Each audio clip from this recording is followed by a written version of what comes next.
Olá, boa tarde. Hoje eu recebo aqui no programa Resenha o jornalista Zema Ribeiro. Zema, seja bem-vindo, obrigado. Obrigado, Tevaldo. Boa tarde aos telespectadores. Queria, inclusive, começar te saudando, né, e repudiando o ataque covarde de que você tem sido vítima aí nas redes sociais. Embora o nosso papo aqui vá ser sobre jornalismo cultural, mas a gente vive um tempo muito... Mas você tem um papel fundamental nisso, que é importante nisso, que é tentar ajudar a educar essas pessoas, construir esse processo civilizatório, né, que ainda não chega em alguns rincões do Maranhão e desse país.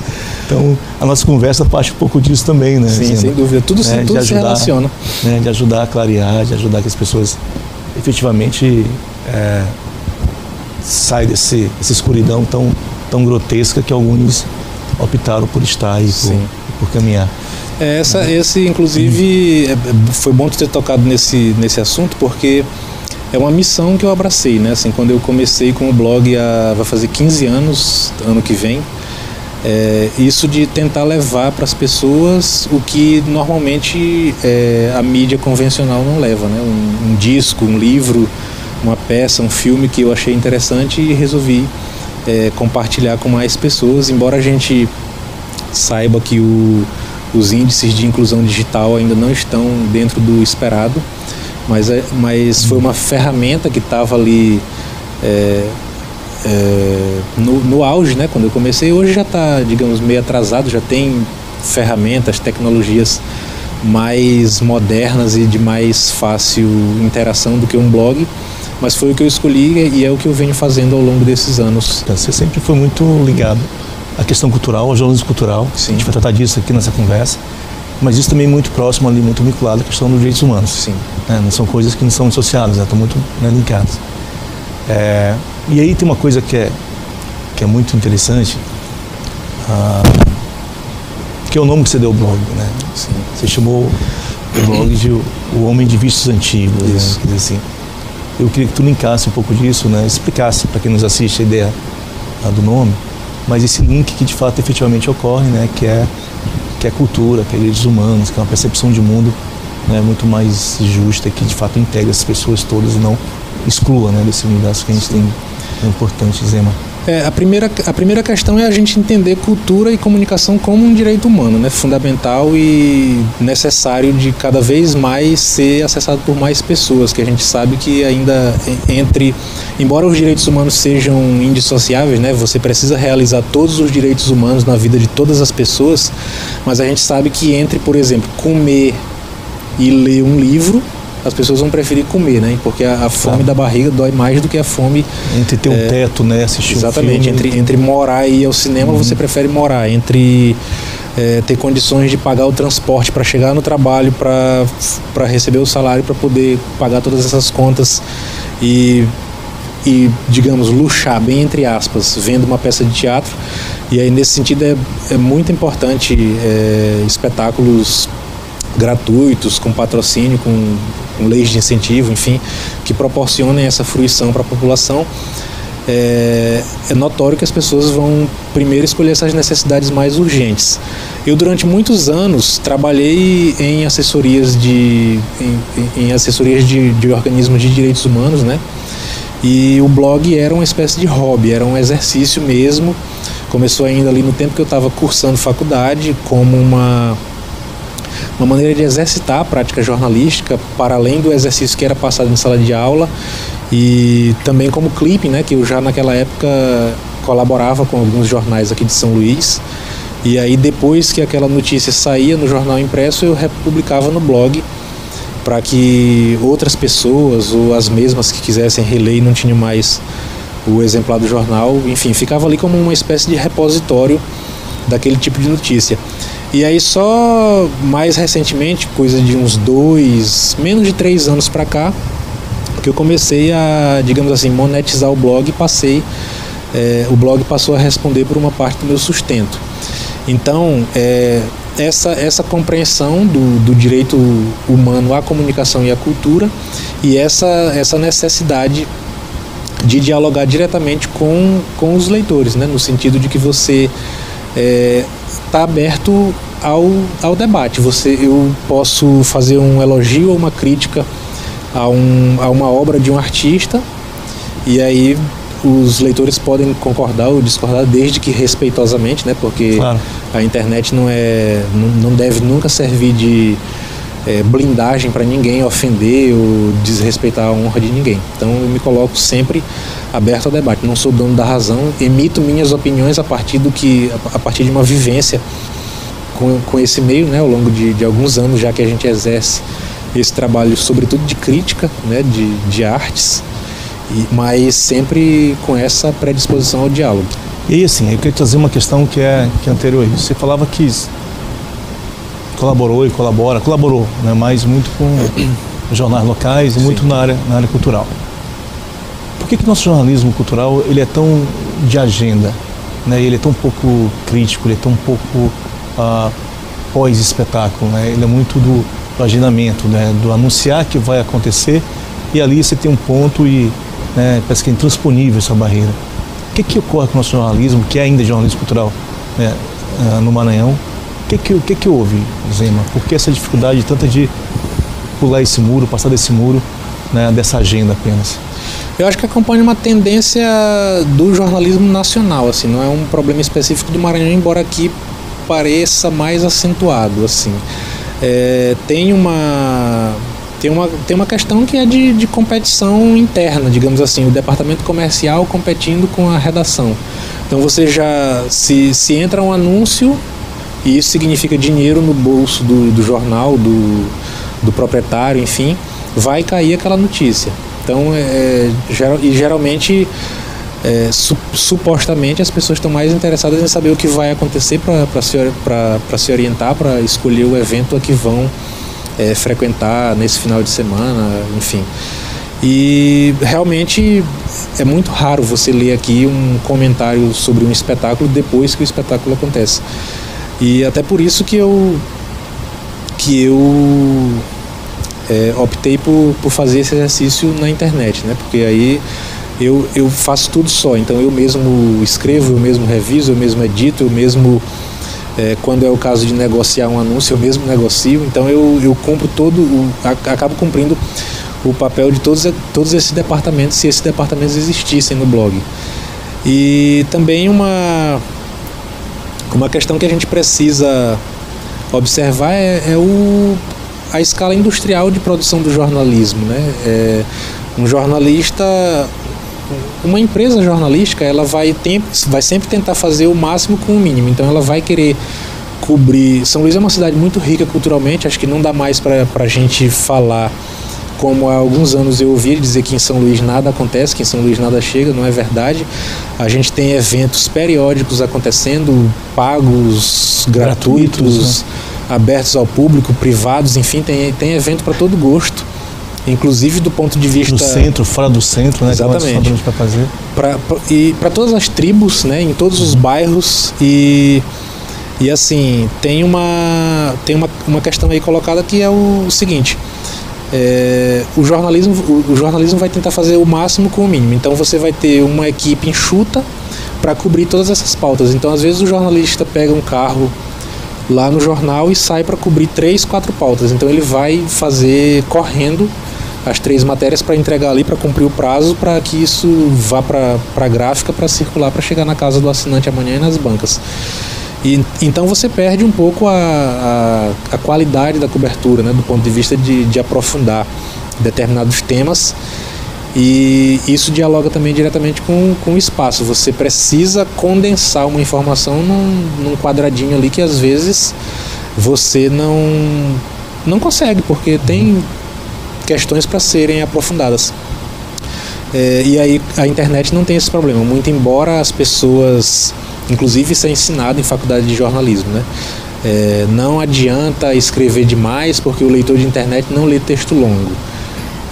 Não adianta fazer textão no Facebook, porque o Homem de Vícios Antigos, ele é na contramão disso, né? Na contramão, porque... É uma prova dessa, né, de que é uma contracorrente que... vai na contramão porque eu não acredito e porque a experiência me mostra que não é verdade. A gente tem bons retornos de textos longos, de uma entrevista que se a gente mandasse para um jornal iria ser editada e às vezes mal editada, às vezes o editor por uma questão de tempo ou por outra questão chega ali até um determinado ponto, até aqui deu o tamanho que cabe no jornal, então daqui para frente corta, não tem um critério de cortar mais de edição, aqui, tá, né, de edição mesmo. É mais um corte onde deu o número de caracteres. Então a gente tem um bom retorno disso na internet, assim, você pode escrever o texto do tamanho que for. Se a pessoa estiver interessada naquele assunto, ela vai ler.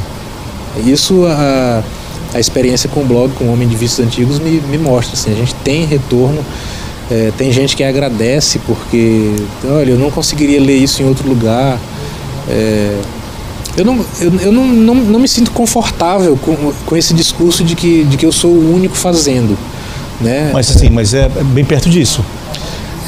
O Homem de Vícios Antigos aproxima disso, né? De estar ali praticamente só. Tem uma outra experiência. Mas quando eu digo do conforto, é porque eu queria que mais colegas estivessem fazendo isso. Eu tinha vontade de que eu chegasse num show, no teatro, numa praça pública, para assistir o show e para escrever depois, mas que tivesse outros 3, 4, 5, 6 textos para que... E por que não há? Para começo de conversa, é difícil, inclusive, eu ver jornalista nesses espetáculos, né, nesses espaços. E eu lamento muito, assim. Porque eu acho que não dá pra gente ficar no conforto do ar-condicionado, cumprindo expediente e fazendo notícia com base em release ou simplesmente colando release, seja num jornal impresso ou num blog. Então você precisa, isso é premissa do jornalismo, seja ele qual for, seja cultural, seja econômico, cidades, polícia, você precisa... Exatamente, você precisa... Não dá para fazer jornalismo esportivo só com base no que você vê nas mesas redondas, né?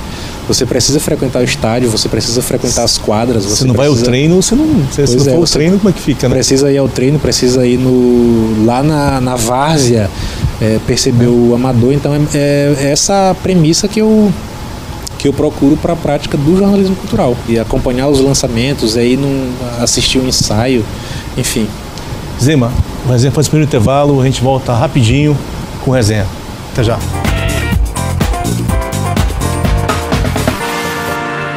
De volta com o programa Resenha, aqui ao meu lado o jornalista Zema Ribeiro.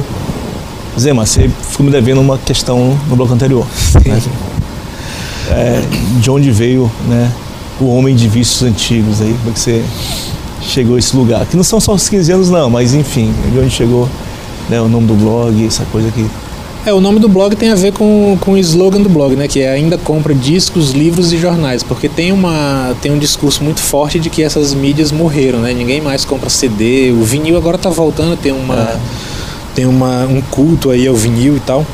E livro e jornal, bom, agora com o advento das tecnologias digitais que você consegue ler livros e jornais num celular, num tablet, num leitor. Mas eu ainda gosto do hábito de ter uma boa biblioteca, uma boa coleção de discos, de folhear o encarte ouvindo música, de saber quem toca o que, em que faixa, enfim, de conhecer um pouco o processo produtivo, de como é que aquele disco foi pensado enquanto obra de arte. E então vem daí, assim, dessa prática que a gente teima em, mesmo que fora de moda. A indústria cultural tem uma coisa, e aí isso tem a ver com a gente colocar um pontinho ali de fim de história, né? Assim, a gente mata o vinil e o vinil Sim. retoma. A gente mata o CD porque tem uma série de canais de streaming, baixar música, coisa parecida, o CD tá aí, né? Vendo, né? A gente tem formatos digitais do livro pra caramba, mas você tem feiras e bienais de livro, e o livro que está lá é o livro físico, Sim. né? Não falo de jornal, porque jornal, de fato, essa fase, acho que depois que eu deixei o jornalismo impresso, eu parei de ler jornal impresso, só ler jornal, né, no meio digital, enfim. Mas mas se encontra muita gente, assim, um percentual razoável de pessoas que consomem isso contigo, sabe? De estar no lugar, de encontrar. Loja de disco talvez não tenha mais, né? Loja de disco de São Luís talvez não tenha. É uma exceção, uma ou outra, e ainda muito caótica. Você pergunta às vezes para um vendedor se tem o disco de fulano de tal e ele não sabe informar, porque assim, é aquela coisa do... Não quero soar saudosista, acho que tudo é uma questão realmente de época. Mas não tem mais aquela figura charmosa e do vendedor que manjava tudo de música, que te indicava uma coisa com relação... Que funcionava como hoje os algoritmos da internet, né? Exato. Você hoje ouve o disco de A, de B e de C e ele vai te indicar D, E e F. Eu lembro que assim, retornar uma loja de disco, e aí a gente pode citar, eu não vou citar algumas para não parecer que a gente tem mais de 15 anos de tempo, né? Igual o homem de vídeos antigos. Mas nem tão antigos assim. Não tão antigos assim, né? O cara te indicava, pô, Etevaldo, Zema, tem aquele disco tal, pô, conhece fulano, é na linha de, né? E era não era uma indicação esdrúxula, assim, que você ouvia um trabalho de MPB, ele não ia te indicar um heavy metal, por exemplo. Tinha uma relação entre o consumidor e o vendedor e uma atenção, porque ele prestava atenção. O que tu levou na última sacola?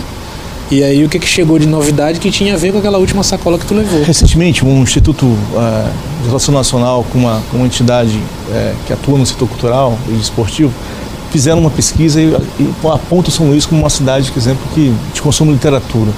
Isso é realidade, isso bate. São Luís é uma cidade que consome literatura, que consome livros, a gente percebe isso.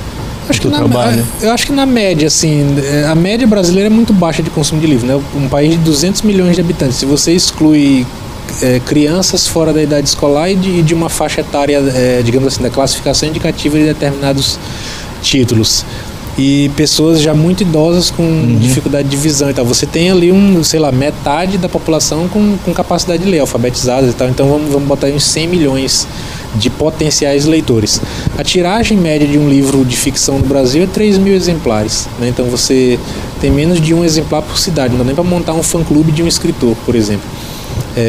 Acho que São Luís está dentro da média nacional, que é muito baixa, e tem uma guerra aí contra títulos, né? Então os que defendem São Luís como Atenas brasileira são contra São Luís ser Jamaica brasileira. Só que se você pega números, a frieza do número, você percebe, por exemplo, um clube de reggae muito mais lotado do que um sarau de uma entidade literária qualquer que seja, né?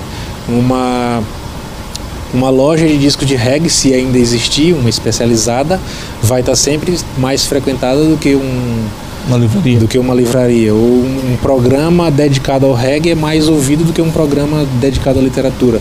Então são exemplos, né, dessa média, assim. Não dá para colocar São Luís como mais ou menos em relação ao Brasil.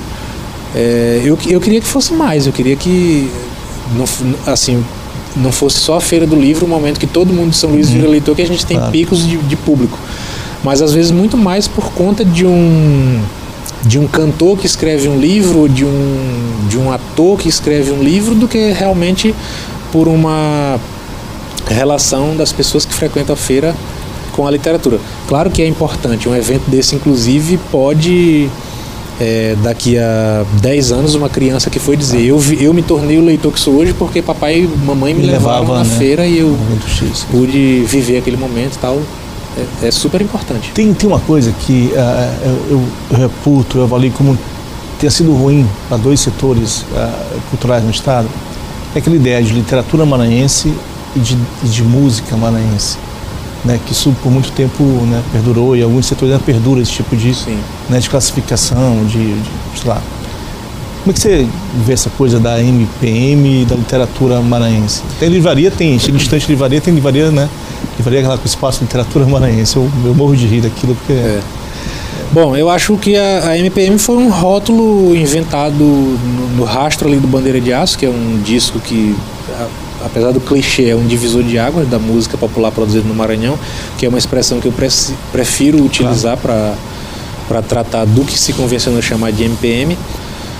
Não funcionou, serviu para criar uma segregação e é uma espécie de cota que funciona como uma anticota, porque geralmente quando tem uma reserva, um nicho para essa produção, significa o quê? Que uma produção ruim vai tocar porque é produzida no lugar.